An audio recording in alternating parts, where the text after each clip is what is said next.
Every now and then when I was growing up, someone would tell me, Mitch, you can't have your cake and eat it too. And this always confused me. I never really understood this phrase. I remember one specific time I was told this when I was about 9 years old. And I thought to myself, why not? I mean, isn't that the whole point of having cake? Is to eat it too? Now, obviously, this is a fundamental misunderstanding of the proverb. The true meaning is better understood if you read it as, you can't eat your cake and have it too. Essentially, if you're eating the cake, you won't have any cake. Unless, of course, you have more than one cake, or even better, you learn how to make your own cake. It's 10:30 a.m. right now on a weekday. All my friends are at work, and I woke up with a strange craving. A craving I don't ever have, to be honest.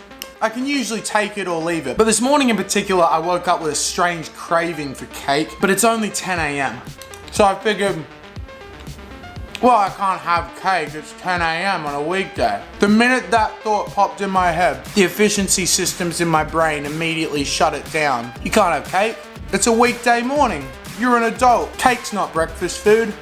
But then, as always, I immediately thought, well, why not? Why can't I have cake? And one by one, I started questioning every single reason why I was telling myself I can't have cake. And as you can obviously see, I very quickly shut down all of those arbitrary reasons in my head as to why I couldn't eat cake this morning for breakfast. Now, the point here isn't the cake. The point here is that I'm in a kick right now where I'm kind of fed up with boxes and categories and genres. There's nothing wrong with categories and genres. I just don't want one. And people keep telling me I have to choose one. But why do I have to choose one? Why can't I create whatever I want? Why can't I let my hair down one day, throw on some eyeliner, and cruise around Manhattan having the time of my life? And then the next day crush some meathead's dreams when I beat his bench press PR. Immediately after, he calls me a fairy for wanting to go home and eat ice cream / watch 500 Days of Summer starring Zooey Deschanel and Joseph Gordon-Levitt instead of going and picking up chicks with him.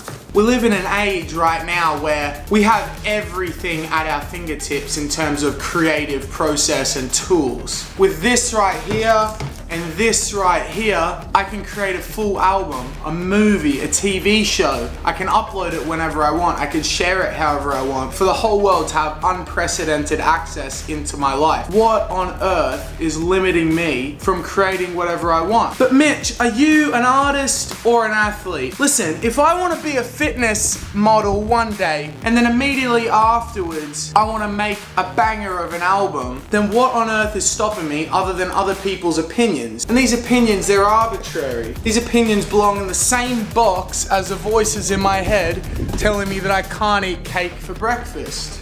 Why not? But whether it's how I act as a man or how I act as an artist, my lack of conformity always elicits the same response.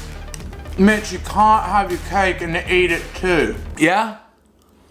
Try and stop me. Look, at this point you're probably sitting there like, Mitch, I think you've underestimated how hard it is to make it as a creative, let alone a creative without a genre or a niche. To which my response is, no, I think you have underestimated how much cake I can eat.